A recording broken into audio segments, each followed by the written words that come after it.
वाली भाभी कि आजकल आर फनवा कैल का सया और छोड़ दी हरना। गीत सुनने पड़ू ना, अकेले बारी गीत सुनने पड़ी कि ना? बिना सुनना ही देखो फुलाता उन पर। अच्छा रउआ सब गीत सुनले बनी जा वो गीत पर डांस के कर ह हमार ह। अच्छा इसलिए वजह तनी जोरदार ताली बजाई जा बाहर। हम सिवान जिला में आइल बनी रोहतास से चल के रउआ सब के खुश करे खातिर। ए बबीता आ रउआ सब ऐसे खाली बैठल हम जत निक ना लागे। ये गीत जब से सुनना बड़े सौंसे दे हमें इनका फोरा हो गया। माजा ना दीही, माजा ना दीही तो दिलवा होई कामन सवतिनिया संगे खाली मुस्कान पर ध्यान देते कि जोड़ हलाना। अभी कटिका जी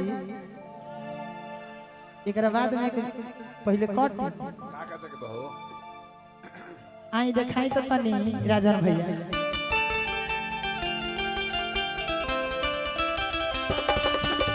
जिया जिया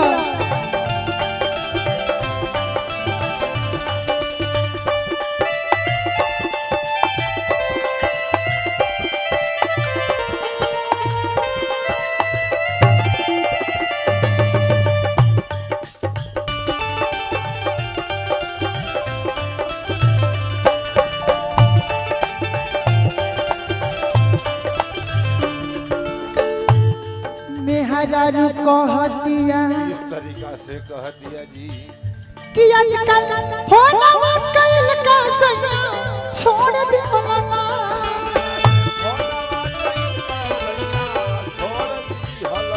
आजकल फोनवा कैल का सया छोड़ दे हला ए तो दिनवा कवन सोबत दिया संगे जुड़ ले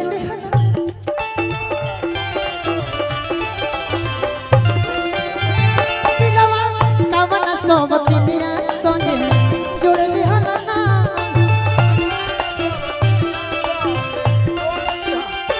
आजकल फोनवा कैल का सया छोड़ दे हला।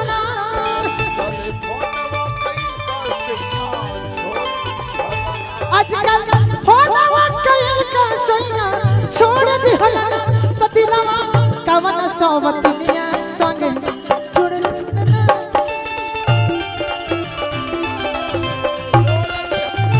दिलवा कवन सोबतिनिया संगे जुड़ ले हला।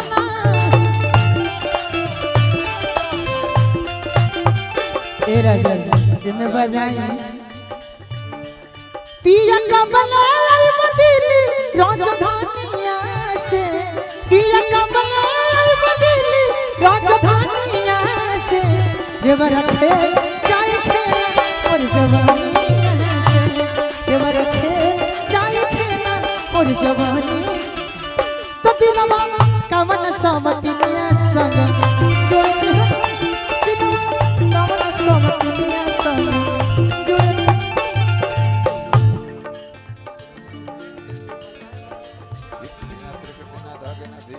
भैया लोग आप लोग थोड़ा साइड हो जाइए, माता बहन आ रही हैं, थोड़ा साइड हो जाइए। अच्छा पीछे से आ जाइए माता बहन, पीछे से मेहरारू कहता ही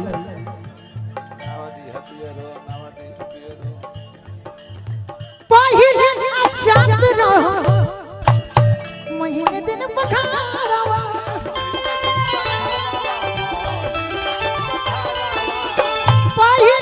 चांद रहो महीने दिन पखारवा। हेलो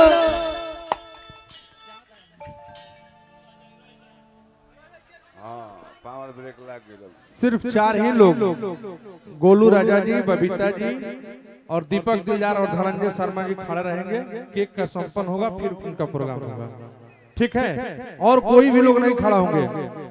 इनके घर के फैमिली के लोग रहेंगे अंकेश भैया घर के। दादा दादी आई है, दादी दादी को भी बुला लीजिए आगे। अच्छा चाकू छूट गया है, अच्छा आवत आ जाए। चाकू 2 मिनट में आ रहा है, तब तक बबीता जी से चाहत 2 लाइन तनी गुनगुनाई, अभी 5 मिनट समय लगी। हेलो भिखारी भैया दिखाएं। गुनगुनाएंगे नहीं विक्की जी, नहीं नहीं नहीं, ये गीत मत गाइएगा। बबीता जी 2 शब्द गोलू भाई बोलेंगे तब तक चाकू आ जाएगा। हाँ 2 शब्द गोलू भैया बोलेंगे, 2 शब्द धनंजय भाई बोलेंगे, 2 शब्द दीपक जी बोलेंगे, तब तक चाकू आ जाएगा। हमरा और से आशीर्वाद बा। ये बबुआ के उत्कर्ष सिंह जी के हमर उम्र लाग जाए, ये माई से प्रार्थना बा। बाबा महेंद्र नाथ से, गोपालगंज के थावे वाली माई से, पीरों के पीटन देवी से, नवाडी के डिहवार बाबा से यह मनाई कि हमारा उत्कर्ष बाबू के लंबा उम्र होके। बाकी आशीर्वाद के रूप में जरा जैसे करे के बकवारी।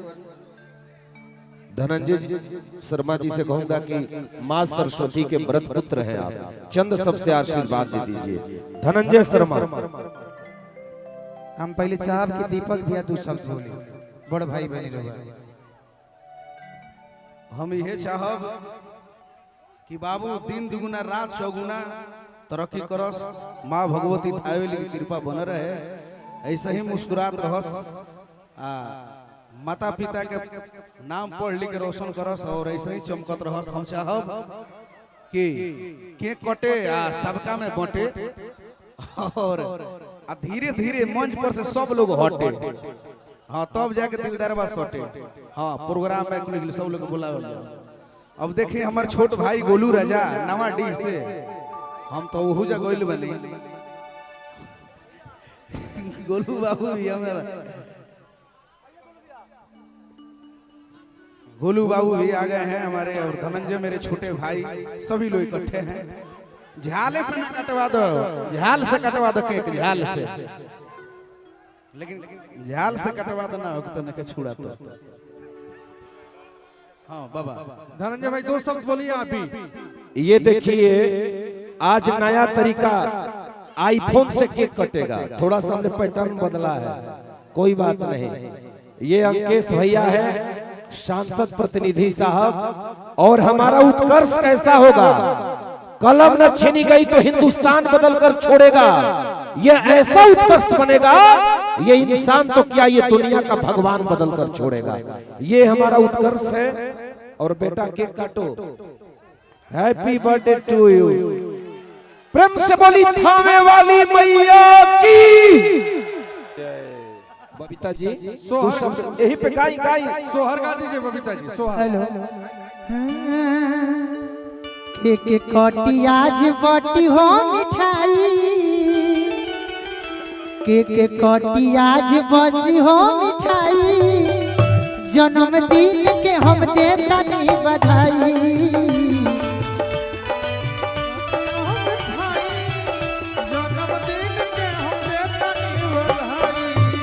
के कटी आज बटी हो मिठाई, जन्मदिन के हम देता नहीं बधाई।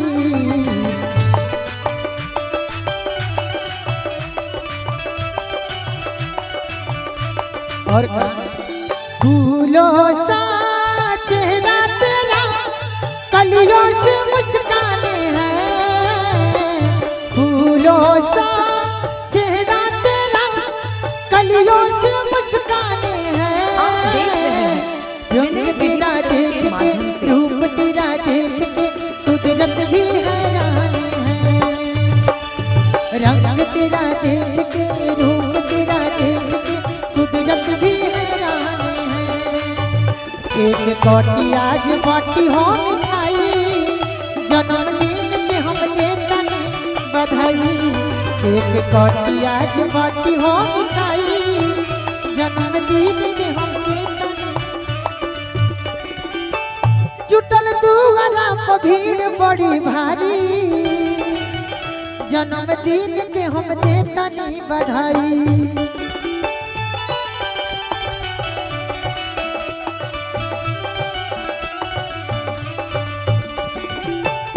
जुटल दुआरा पर भीड़ बड़ी भारी जन्मदिन के हम देतानी बधाई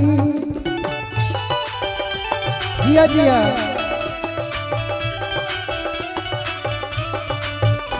आज घरवा में सोहरों गवाई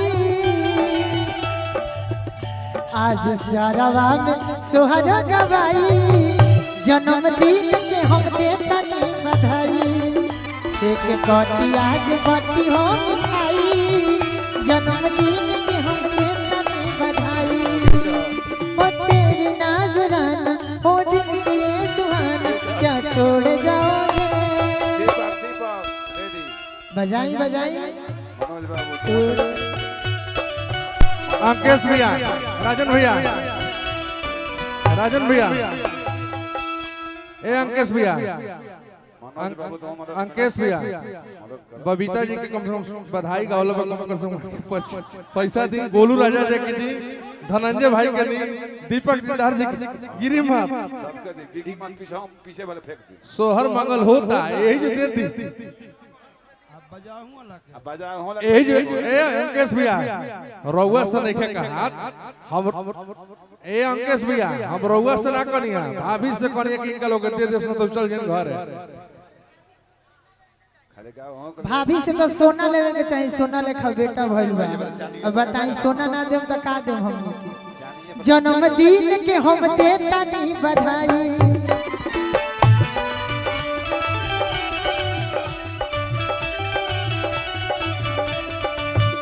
केक कटी आज बटी हो मिठाई जननी जे राम जी हमके बेटा दी है तो बबुई जन्म ले ली है लाला ना वही खीसी सोया हमके मार देले घरवा से निकाल देले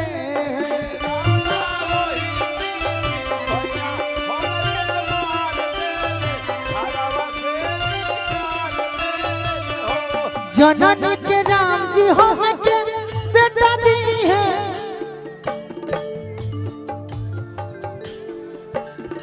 जननी के राम जी हमके बेटा दी है बबुनी जनमाली होली है ललना यही किसी पिया हमर मार दी होले औरी विसार दी होले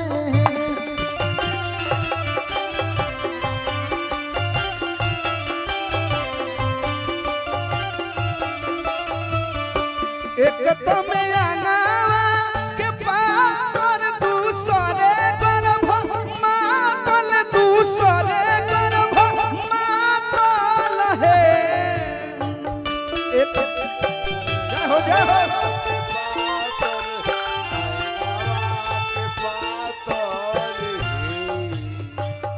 ए ललना उठेला कमर बीचे दर्द सैया के जगाई कैसे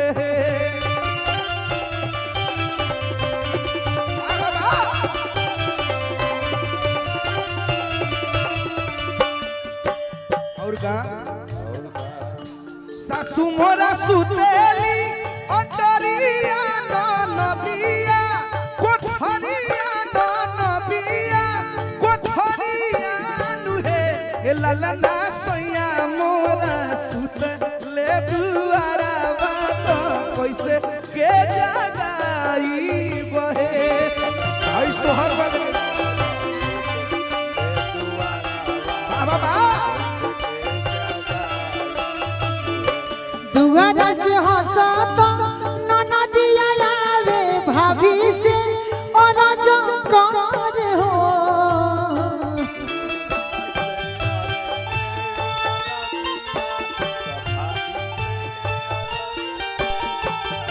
ए भाभी के करा सुरतिया लो भइलू त होरिलवा सुनर भइले बहुत या बहुत भइल सोहर ढेर भइल हेलो